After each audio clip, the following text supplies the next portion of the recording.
ô lơ lì vụ thì mê vả ô phé mô quả lùi lọ lơ lì vụ quá mô quả quá ba quả lơ lì quá ba quả lơ mô quả quá ba quả lơ mô quả ta lơ mô quả ni na quả ni yogi đi na ba quả de ponya me khi na me quả de ponya me khi ma na thi patay sa tamopa na me de quả de ponya me khi ba na me quả de yo me khi ni patay sa tamopa na de thi ba na thi le ya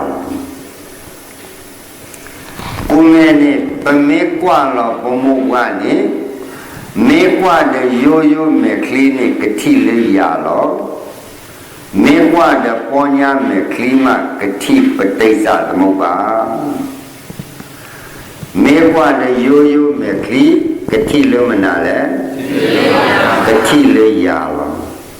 me kwa de ponya me kli ko kati le mana le patisa lamo ba ta lo wa ko da pataisa da lamo ba ni yogi di pamite le po nyo ko ni athi de aso a chang taya de a chu taya athi ni pataisa aso ni lamo ba athi ni mana le pataisa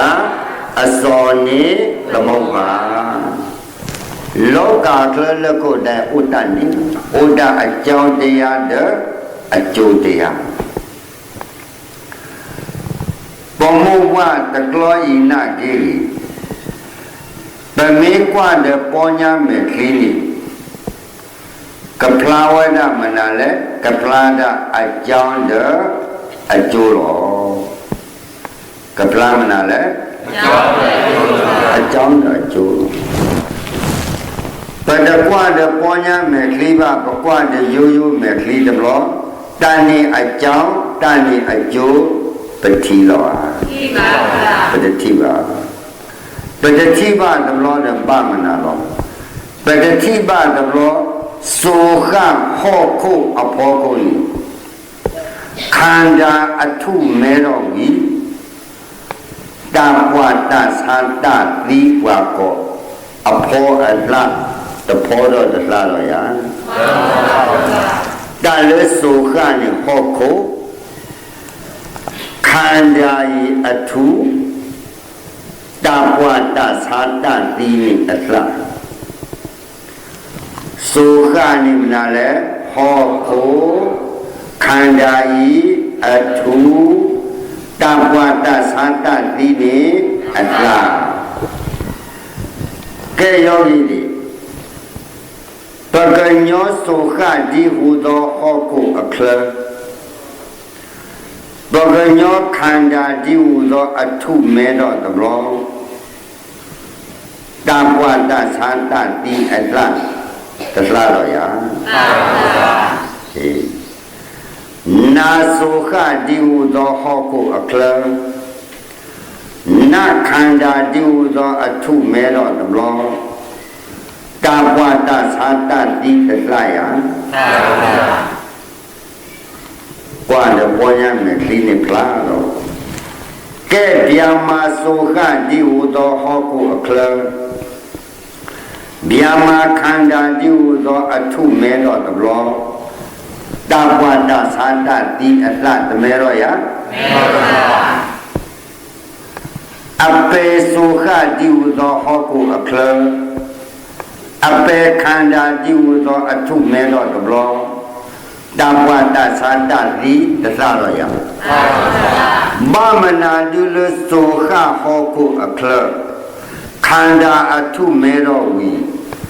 ta qua ta sa ta ti la ro le kwa mi sa ni te thi nya di a chang de a chu ba te thi nya mana di le a chang de ကိုမင်းနဲ့တေတော်ကတိညာအကြောင်းတဲ့အကျိုးသောသဘောညာဤကနာပတိစ္ဆာသမုပ္ပါတရားကနာမနာတုတရားလားပတိစ္ဆာသမုပ္ပါကဲပတိစ္ဆာသမုပ္ပါတရားနဲ့ယောဂီတွေပခန္ဓာမှုပတကလောဤဥဝေဒလူကွယ်ဝေဒကွယ်လေလူကွယ်တန်လူကွယ်နဲ့နံပါတ်1တကွယ်နံပါတ်2တကွယ်နံပါတ်3တကွယ်နံပါတ်4တကွယ်တန်လူကွယ်နဲ့မနာလဲနံပါတ်1နံပါတ်2နံပါတ်3နံပါတ်4ကဲနံပါတ်1နဲ့ဒီကွာသာအကြောင်းနံပါတ်2အကျိုးနံပါတ်3အကြောင်းနံပါတ်4အကျိုးကွာပါကြပဲနံပါတ်1နဲ့မနာလဲအကြောင်းနံပါတ်2နဲ့အကျိုးနံပါတ်3အကြောင်းနံပါတ်4အကျိုးဥဒအကြောင်းအကျိုးအကြောင်းအကျိုးတော့လုံးလာကွာတော့ပါအကြောင်းကြောင့်အကျိုးအကြောင်းကြောင့်အကျိုးဥဒဲနေတော့အကြောင်းနဲ့ပဋိစ္စအကျိုးနဲ့သမုပ္ပါပဋိစ္စသမုပ္ပါအကြောင်းနဲ့ပဋိစ္စအကျိုးနဲ့သမုပ္ပါပဋိစ္စသမုပ္ပါမဲစဲနဲ့လွိကွယ်နာကေဥဒပဋိစ္စသမုပ္ပါပဋိစ္စသမုပ္ပါအကြောင်းတဲ့အကျိုးတော့ဒီမရကဲအကြောင်းတဲ့အကျိုးနဲ့ယောဂီတွေတမေခွဲလာတဲ့ပဋိစ္စသမုပ္ပါအင်္ဂါပဋိစ္စသမုပ္ပါအင်္ဂါပမုပ္ပါလူဤသောတကာနိဥတစီတခိပါအဝိဇ္ဇာသင်္ခါရဝိညာဉ်နာယုတ်ကာလယရဏဖာတဝေဒနာတဏှာဥပါဒကာမဘဝဇာတိဇရမရဏဘမုဝလိုဤအင်္ဂါဥပ္ပယ်ပါလေသစိခိပါနော်ကွာမိတိမနာလေအဝိဇ္ဇာသင်္ခါရဝိညာဉ်နာယုတ်ကာလယရဏဖာတဝေဒနာတဏှာဥပါဒကာမဘဝဇာတိဇရမရဏစိခိပါကဲတတစိခိပါနဲ့သိညာဝူတော့ခွဲလောအကြောင်းနဲ့အကျိုးတည်းခွဲလောနံပါတ်1အကြောင်းတော့နံပါတ်1မနာလဲအကြောင်းလေးဥမနာတော့အဝိဇ္ဇာသင်္ခါရခိပါကဲနံပါတ်3နာကေအကြောင်းတမေရကဲနံပါတ်3ဥမနာတော့တဏှာဥပါဒကာမဘဝအကြောင်းခိကွယ်အကြောင်းခိကွယ်ပေါင်းလို့နေအဝိဇ္ဇာသင်္ခါရတဏှာဥပါဒကာမဘဝရပ်ပါယောအကြောင်းတရားရပ်ပါ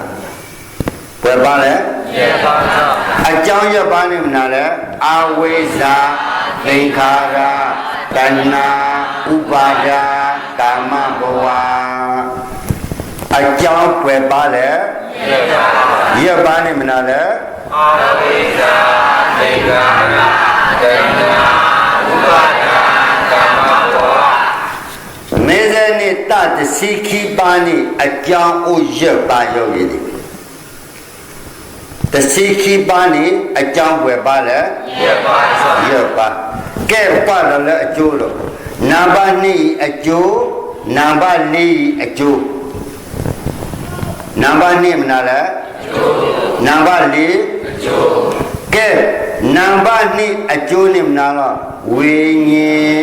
နာယုတ်ကာလယရဏဖာတဝေဒနာဘယပကဲနံပါတ်4အကျိုးဇာတိဇရမရဏခိပါခလပစေဥနိပါဘယ်ပါလဲမိပါနဲ့မနာလဲဝိညာဉ်နာယုတ် ကာလယရဏဖာတာဝေဒနာဇာတိဇရမရဏပဋိစ္စသမုပ္ပါအင်္ဂါတစီခိပါနိယောဂီတိပခွဲလောအကြောင်းတဲ့အကျိုးလောအကြောင်းနဲ့ရပါအကျိုးနဲ့နိပါရတဲ့နိပေါင်းလို့ရတော့တစီခိပါမေဇနိတတစီခိပါနိဥဒ္ဒအကြောင်းတဲ့အကျိုးလောဥဒ္ဒမနာလေအကြောင်းနဲ့ပဋိစ္စအကျိုးနဲ့သမုပ္ပါပဋိစ္စနဲ့ရပါအဝိဇ္ဇာသင်္ခါရတဏှာဥပါဒာကာမဘဝပဋိစ္စဘာကောအကြောင်းတရားနဲ့ပွယ်ပါလေရပါ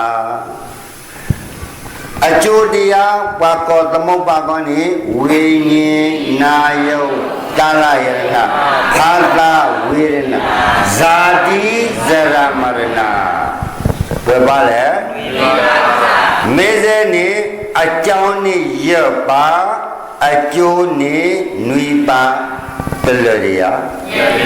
ပဋိစ္စရပါသမုပ္ပါနှွေပါဩဒပဋိစ္စတသမုပ္ပါလောယဝါဩမနာလောပဋိစ္စသမုပ္ပါဩမနာလေပဋိစ္စသမုပ္ပါပဋိစ္စသမုပ္ပါပဋိစ္စနဲ့မနာတိသစ္စာနဲ့သမုဒိယသစ္စာနံပါတ်1ရောသမုဒိယသစ္စာနံပါတ်3ရောသမုဒိယသစ္စာပဋိစ္စနဲ့သမုဒိယသစ္စာကဲသမုပ္ပါကောမောဒုက္ခသစ္စာနံပါတ်2ရောဒုက္ခသစ္စာနံပါတ်4ရောဒုက္ခသစ္စာဟောယောဂီတွေပဋိစ္စနဲ့မနာတိသစ္စာသမုပ္ပါနိမနာတိသစ္စာဒုက္ခသစ္စာဗမေကွာတော်လသစ္စာကောဩဒသမုဒိယသစ္စာဒုက္ခသစ္စာယဝါယတုဥမယောဂီတိဩဒသမုဒိယသစ္စာဒုက္ခသစ္စာသမုဒိယသစ္စာနဲ့ပဋိစ္စဒုက္ခသစ္စာနဲ့သမုပ္ပါမေဇနဲ့ယောဂီတွေအခိုင်ပကဲတော့ပွားညောဆိုကိုင်ဒုက္ခသစ္စာနာတိသစ္စာလေဒုက္ခသစ္စာဆိုခလူညာပမာပါပုခိပါခိတပါနေတာနိပဋိစ္စတခညာပဏိတော့ဘုံညောဆိုကိုင်သမုပ္ပါဝိညာဉ်တခဘုံညောဆိုကိုင်ယောဂီလူညာတကပမာပါပုခိပါခိနေပဋိစ္စနေတော့ဘာကညောဆိုခဤသမုပ္ပါပဋိစ္စသမုပ္ပါပမာပါပုခိပါခိနေရနေမနာလဲပဋိစ္စတခညာပကဲတော့ဘုံညောမနာလဲသမုပ္ပါမေဇနေဥဒ္ဒပဋိစ္စသမုပ္ပါယဝါဗမေတေလပုညောကောဥဒ္ဒအကြောင်းအကျိုးဥဒ္ဒနာလေအကြောင်းအကျိုးယဝါယောဂီတွေတို့ပါလောပတကနာတိပဋိစ္စသမုပ္ပါကဘာကပဆုံးမလို့ရာလောသမုပ္ပါတခိုင်ပဆုံးမလို့ရာတိလောပကနာပဋိစ္စသမုပ္ပါလောယာဝဒယဩဒမနာလေအကြောင်းအကျိုးကောလပါဠိကောပဋိစ္စသမုပ္ပါတေလသစ္စာကောသမုဒိယသစ္စာဒုက္ခသစ္စာ13နေပါဠိယောဂီတွေအကြောင်းအကျိုးတေတော်လပါဠိတော့ပဋိစ္စသမုပ္ပါတေတော်လသစ္စာတော့သမုဒိယသစ္စာဒုက္ခသစ္စာကဲသူမသိညာနေနေသူကိနပဋိစ္စသမုပ္ပါတရားဤအကျိုးဥလီယာဝယောဂီတွေဥဒ္ဒမနာလည်းအကြောင်းအကျိုးမေတ္တမေပါကောပဋိစ္စသမုပ္ပါမေတ္တမေပါကောသမုဒိယသစ္စာဒုက္ခသစ္စာလူညာနဲ့ပသိညာတရားပညာပါပတသိညာပါဟိုနေ ဆိုခဒီဟူသောဟောခုအခလေပကညောဒီဟူသောခန္ဓာအထုတမဲတော်ရာပကညောဒီဟူသောခန္ဓာအထုမဲတော်လောယောဂီတွေတပွားတသာတသီမောအသတလောစေယအကရဲ့ယောဂီတွေမေခေရောနာခိုရောခိုဝါရောမဲပေါ်ရောနိတနိအလှတပွားအလှနာပြီလေတပွားတလှတပလို့နိခန္ဓာတိဟူသောမုကွာဥကွာတိုးပါကွာခန္ဓာတိဟူသောမုကွာဥမှာတပွားတိဟူသောအလှနိလှတော်ဝဲစီဒီမေယာကွာမိတိယောဂီကဲအကိုင်သူလခန္ဓာတိဟူသောအထုလောတတကိပဝိတသိတောတိကိုဥကိုဖတသုတသာတပါနိမောတိုးရတသုတသာတပါအိုနိခန္ဓာတိဟူသောအထုဥကွာတိုးပါကွာဧခန္ဓာတိဟူသောအထုခန္ဓာတိဟူသောအထုနိပမနာလူမဲတော့လေနိအကြောင်းနဲ့အကျိုးကတသိညာပါအခုနိမဲတော့တမယတိလပသိညာအကြောင်းနဲ့အကျိုးလို့ခန္ဓာတိဟူသောအထုဒီမဲတော့ဝတသိလပါယောဂီမဲတော့ကသိတရားတသိလပါတမယကဲလပတသိညာဒီအကြောင်းနဲ့အကျိုးဒီပါကခန္ဓာရွတ်ပါတိဟူသောအထုမဲတော့မေယခန္ဓာတိဟူသောအထုရွတ်ပါမဲတော့လို့တဲ့ဒီသောအထုကလေးတော့ဘဒလူတိယတဏလူအတိမတကာဘပတစိနဝေယဥပါဒသုနဝေမတကာဘဒီသောအထုတဟာဘဝသောပတငါဘွာခေါ်ရယကာမဘဝဟောယောဂီတွေတိကွာတာခန္ဓာအထုမဲတော်ဝီဒီတော့ခန္ဓာအထုတကောကကြီးတော့ပလူတတိပသုနတဝေပငါတပွားခေါ်တာကိုအလုံးသမားဘာမနာလဲတသိညာအကြောင်းအကျိုးပါဘာမနာလဲတသိညာအကြောင်းအကျိုးပါအခုတသိညာပါလို့တဏှာတိဟူသောသီပဒလူယဘလောကောပမောဝဘမောဝဘဒလောကောယလောကောရနိတဏှာပလူသီတံကဲလောကမတကာဝဥပါဒပဒဆွဲခါယာစီယာခောယာကိုတာခိယာမေခိယာကောဘူးပဒဆွဲရဥပါဒတန်ဆုနလောဝဲတန်ကဲဆွဲခါနိမတကာဝဒီတော့မာပုမာပါရလက်ခိတကဒတိဒဖို့ဒဖို့ဒလီဒဖို့ဒမမကေတိလောဘလာတာကောစုကောခာမနိဗ္ဗာန်ဘုညောချမ်းသာမနိဗ္ဗာန်နတ်ချမ်းသာမနိဗ္ဗာန်ဗျာမချမ်းသာဩမိကေတော့ထိုးဓမ္မဥသိတတုဟောမိကေတော့ထွေရဓမ္မဖာတော့ပူဟောမိကေတော့ထောဓမ္မဥတကပူဟောပဒသုတယကာမဘဝ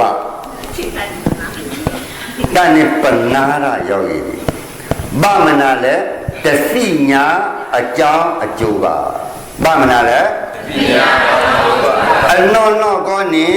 လွတ်အကြောင်းအခုနိကဲတော့အကျိုးတော့တမယမေတ္တလပသိညာဘောပကလူတိတိတရား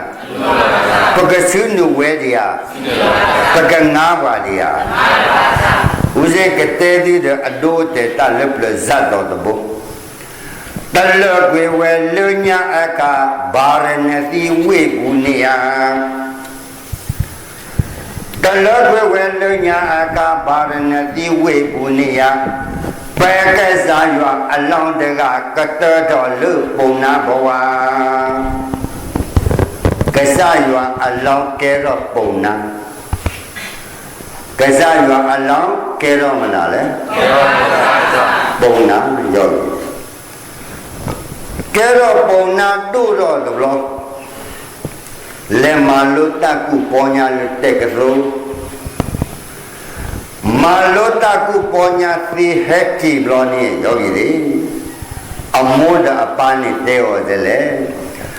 ယွာလောတို့တော့တဘလို့နေမောအမောအပအ tate o Yuan lo do tablo ni mo amu apa tate o Po tada mi u imo mo da pa mani na wolo Ta le po na ni awe puzo mi u Puzo mana le? Zaro lo yuan lo pado ni amo da pa kulo da mi u tu pu Kulo da mi u pu ni tamalo piwa yogi di Ta te si khu ni tain dai ni ami u ni ta de lo pi we no ni De lo pi we a Ta de lo pi wa Apo kwa apo Kumine ti lo apo kwa tu lo lo ke hi di we amui lo Yuan lo do do ta lo ni mo amu apa ada te o Po ta da mi u i mo mo da pa mani na wo lo Amoda apa hidio da mi utupu hidio da mana la da mi utupu kena mi tino ubama tate thwe ki de le ni nami loko su lo ni mo mi u i mo nami loko su lo ni mo nami puzo mi u i mo nami loko Su lo ni mo nami puzo mi u i mo Su lo ko ko di ka pwe do mi u i ka kwa ma we lo Amoda pa te poda Nami lo ko su lo ko ko Puzo mi u i suta Mi u ka ma pwe do ni na Mi lo ko su lo ko ko ni Puzo mi u i Maria ka ma pwe do ni wala Mi u ka ma pwe ro ni o Amoda pate o zani Tumi ya Nami loko Biama soka Le pwa kla Kukwe mama Nami loko biama soka Soro mi u le pwa kla Nami puzo mama niya Mi u i kashe to wena Atani yogi di mi utama kalo mi loko biama ko ni lele puakla puzo mi uwi mi uni kesero le menadi ko le biama ko tani pona ye ayusa temi ya yogi di mi loko sulo puzo mi uwi Di do silo pedo do Maria khedi le Mi loko biama ko Le puakla Puzo mi uwi Maria keshero le Tebia nyane kesalo Allah ko teweda mudi pali Silo di tetelo ko ba Jaga malu biama ko Akhani yogi di tlalana tu udi ba aku Atho kita biama ko Jaga malu biama ko lo mudi pali Tebia nyane paya lo soro do mu le lo puakla Di do ketile biama ko pleble ko do Keye le Agri abani Puzo mi uwa te puzo ba ko Lekhi dini dekali Lehu niwe Thoba sloso Heke puzo mi utablo Lehu niwe da thoba le agri ni Heke lula weda le mi ubu ni Puzo mi u Puzo weda mi u Te puzo na de thoba Shiro ya le biama ko no de ti Suta wa wila Te lula thoba le mi ubu ya Hafu ni we Thoba doso Heke puzo mi utablo Mi utakho ke kaploto Oki we yite tialo Nakwa daga ni yogi Awe suta we bi u Te puzo na de thoba Shaya le biama ko no de ti Le lula de de gani ta sloe Ke kaploto de ti ko Yete apia mi u on so Yete apia u de ya Apia go lo wa de gani De bia nyani ရည်တည်အပြနဲ့တဲဒီအကစမဘာစီဘီချေလတပ်လောနေတကအဝဲကွာဆိုမဝဲတဲတယ်လေဇနိထောဘာဇဒိုဩနာဇယုဒီနာတဘဘညာဇနိထောဘာဇဒိုဩနာဇယုဒီနာတဘဘညာ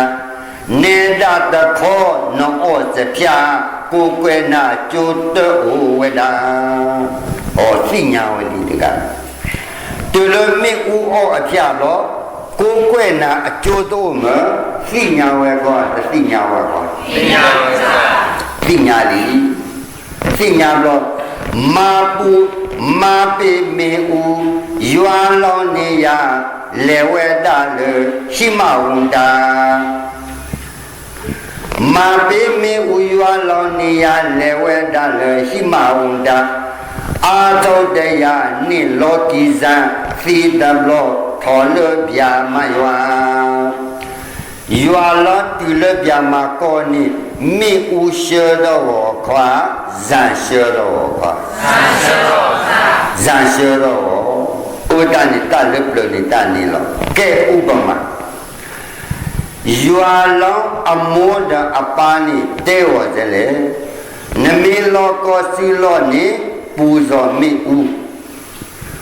နမေလောကောပြမကောနိပူဇော်မိဥ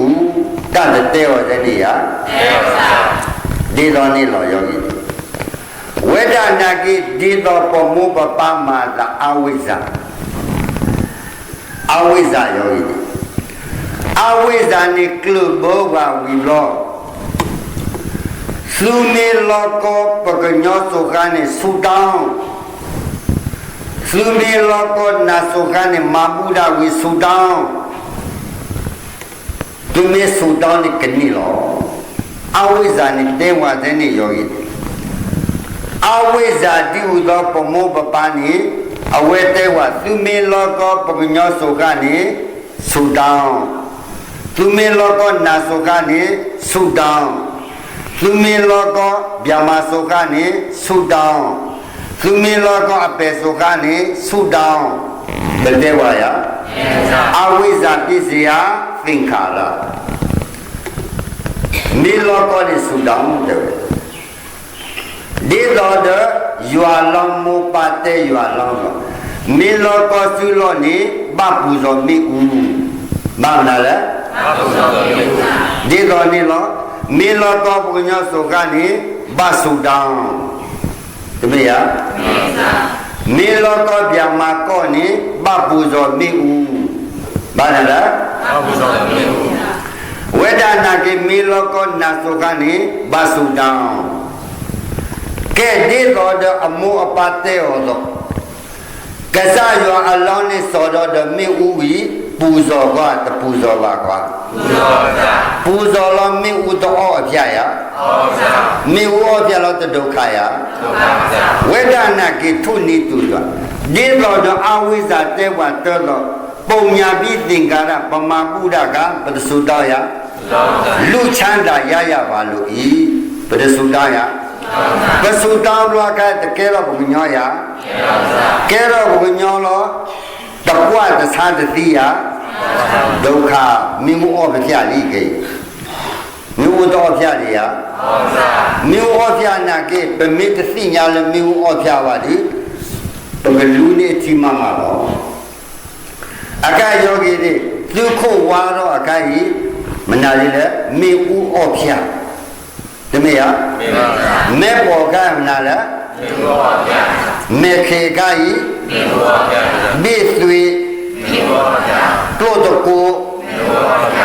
နိုင်ရွာမဲလမေဥဩဖြာလီယောဂီတိဟောသူတကီတစီတော့သူကိုဖာစိတ်တော်တရားကပဟိုစေတော့ပါတာတန်နေမိဥဩဖြာနေရမနာတိသစ္စာဒုက္ခသစ္စာတန်နေလုံးမနာတို့ခိုးလက်လွတ်သိခါရအခုတမယရောက်ပြီလေကုမင်းနဲ့အဝိဇ္ဇာတိဟုသောပမောပပတဲဘွားတဘလော သင်္ခါရတိဟုသောတပုတ္တဘာပုံညာပိသင်္ခါရပမ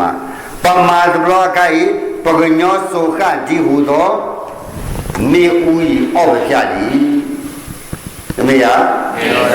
အကဲယောဂီတွေမေဥဩပြမသိညာလေးရသိညာပါကွာသိညာနေမေဥဩပြနေမနာတိသစ္စာလဲဒုက္ခသစ္စာလူညာကူဩပမောဝဲဒုက္ခမပတိညာအကဲတသိညာယမနာတိသစ္စာလဲဒုက္ခသစ္စာမေဥဩကနေဒုက္ခသစ္စာသမီးရသိညာရနေမေဃသစ္စာသိညာရနေမနာလဲမေဃသစ္စာသိညာရနေမေဃသစ္စာသမီးရသိညာတဘလောလောကောရယတလောကောဘဘလောတဏတသိယအသိနေသမုဒယသစ္စာဒီနေမနာတိသစ္စာလဲသမုဒယသစ္စာတလောကောတော့ဘာလို့လခိကနေရတနေ့လတဒုက္ခဘာနဲ့နိရောဓသစ္စာတနေ့လတဒုက္ခဘာနဲ့နိရောဓသစ္စာကဲယောဂီတွေတိကွာတာမိဥဩပမှုဝကဲတပွားဩတသံဩတသီဩနဲ့မနာတုသစ္စာဒုက္ခသစ္စာဒုက္ခသစ္စာတမယဩတိုင်ပမှုဝတဒုက္ခလောမသိညာနေမေဃသစ္စာမနာတိသစ္စာမေဃသစ္စာသိညာတဘလောကောလောဘတဏှာသိနေမနာတိသစ္စာသမုဒယသစ္စာသစ္စာလိပါတဲ့ကကနာမိတိတလောကောလောဘတဏှာသိနေမနာတိသစ္စာသမုဒယသစ္စာတလောကောလောဘတဘလောတနေ့လောဘနေမနာတိသစ္စာနိရောဓသစ္စာသစ္စာ၄ပါးသစ္စာဘာပါလဲ၄ပါးကဲ၄ပါးသုဏတဘောကကွာလဲသူမဲနေတဲ့ဘောပေါလိတပွားတသာတသိနေမနာတိသစ္စာလဲဒုက္ခသစ္စာတဒုက္ခမသိညာတဘလောကလောကောရယကလောကောလောဘဘလောဝေရဏတတနာအပ္ပစေတကူလောဘစီတော်လီဝေဒနာနိရောဓကလောကောလောဘယောဂီတွေသိညာလက်တဖို့လေးတဲ့တသိညာယသိညာလောလောကောရယကလောကောလောဘလောဖဲဝေဒနာတနာအပ္ပစေကလတဘိုဤတစီတော်ယဝေဒနာနိရောဓတဏနိရောဓတဲ့တလောကောလောဘလောတဏနိရောဓတဏနိရောဓတလောကောလောဘလောကနေရအဲ့ဒါနိရောဓသစ္စာဘုမေယခုနှစ်ယောဂီတွေတဝညပဋိစ္စသမုပ္ပါဒ်နဲ့မနာလဲမဘာလညာနေအကြောင်းကေရောတကညာဤအကျိုးမဘာလညာနေအကြောင်းကေရောတကညာဤအကျိုးဤတဘောကွာတဖို့ကွာတဖို့မသိညာဘလောကလောကောရယ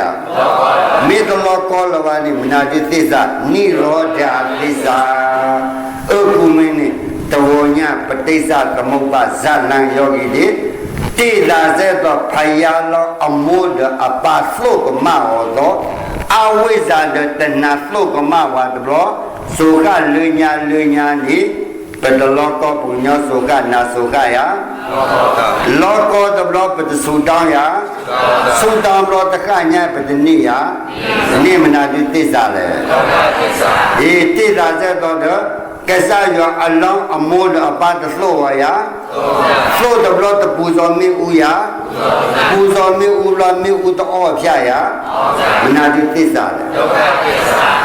ကဲစားရအလောင်းနဲ့မင်းဥအောအဖြာသိညာဘလောတမပိမင်းဥယဝေဒနာကေကိတပဝတသသတိတဒုက္ခမသိညာဘလောတပမပိယပမပိကဲယောလောနဲ့မပိမေဥဝိတလေလေဟိမဝဒယဝေဒနာကေကိတပဝတသသတိပမပိမေဝိဘလောပကလေလေတနာဒီယပကစီတော်လဟိမဝဒပွားကွာအေးပစီတော်ပဲဝေဒနာတနာခတ်ကလေတဘိုးရောဟိမဝဒပွားကလေကုမင်းနဲ့စီတော်ကေပါလာကောပညုတော်ဝေဒဝိတောညပဋိစ္စသမုပ္ပါအခြေခံ အလုတ်ပြီးတပတ်ဒီနောက်30ပါပဋိစ္စသမုပ္ပါအကြောင်းတဲ့အကျိုးတော်မသိညာပါလားကောအကြောင်းနဲ့သမုဒယသစ္စာအကျိုးနဲ့ဒုက္ခသစ္စာမသိညာပါလားကောတဒုက္ခနဲ့သိညာဝီကြည့်တော်ခဲ့ပါလားကောပညုတော်ဝေဒဝီတဘောဟောတုတော်ဒီပဋိစ္စသမုပ္ပါဤမာပတုဝေဒပဲဤအာဂမဒီနာဘိကဝေတံပါတိတာဘေကဝေကနိဣဒမေဝဒကနတယဇီလောတာဟေတိဩဘောမေဝဒဤပါယောဂီလေကောဂာတောင်းမင်းသူဝဒတဇိုယိအာဂမဒီနာကတုတေနောတပိနောလာအာဂမဂတထတာတတိပလာရုညင်သံပါတိထကောဂာတေမုပါပါမဝေတောပါတောလာကောဂာတေလကောတကေ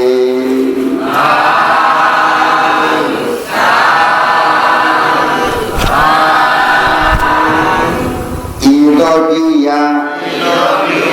ပနာမနိဉာဏတိလဘာဝနာဟုမြတ်ကောင်းမှုကိုမိဘဆရာမြတ်တက္ကနှင့်ယမရာဇာအိန္ဒတက္ကသာစွာဥတ္တုံဘော31ခြေပြေတမြလတ္တဝါအနန္တတုအားယညပါစေအမြဝီဤထိုကုသလမြပုံမြကိုအမြရာ၍ချမ်းသာကြသည်ဖြစ်ကြစေကုန်တော်ကုသိုလ်အမြယူတော်မူကြပါကုန်လော